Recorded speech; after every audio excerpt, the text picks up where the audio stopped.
Today, instead of hot chocolate bombs, I am trying to make soup bombs.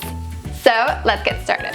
Okay, so the first thing we're gonna do is make a condensed version of miso soup. And I'm starting this soup bomb series with miso soup because this is like the easiest one to start with. So we're gonna try this first and see if it works. So I have some miso paste. So I'm just gonna pop that into a bowl. And oh my gosh, it smells so good, but don't lick it because it's really, really salty. And on top of that, I'm gonna pour 1 cup of boiling water. So it's important that the water is boiling because that is how the miso is going to dissolve. And then I am just going to get a whisk. It doesn't have to be a whisk, but it makes it easier. And I'm just gonna whisk until it is completely dissolved. And now on top of that, I am going to sprinkle in some bonito stock. And I believe it is a tuna-based stock. Okay, so that is usually like just the base of miso soup. That's pretty easy, even though like this is like a smaller amount of water.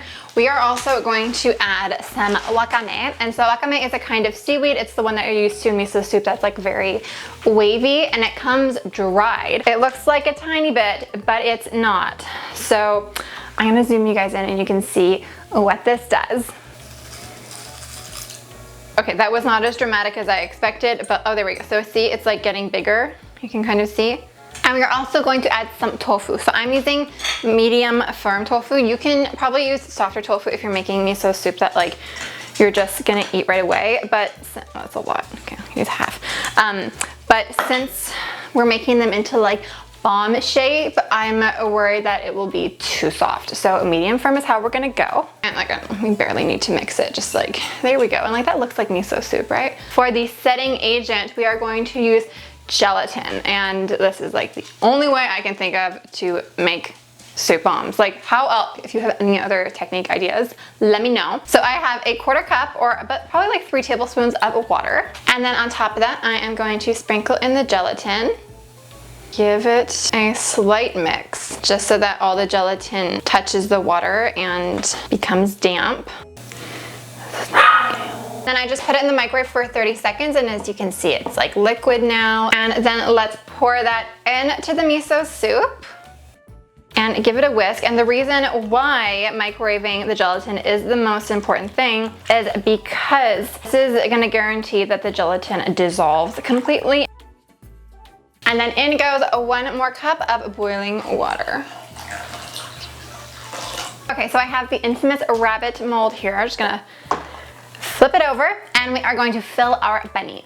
Before each scoop, you wanna give it a good stir because miso tends to settle quite quickly and you wanna make sure that it's like evenly dispersed. You don't want one bunny that, you know, like has more miso paste in it than another bunny.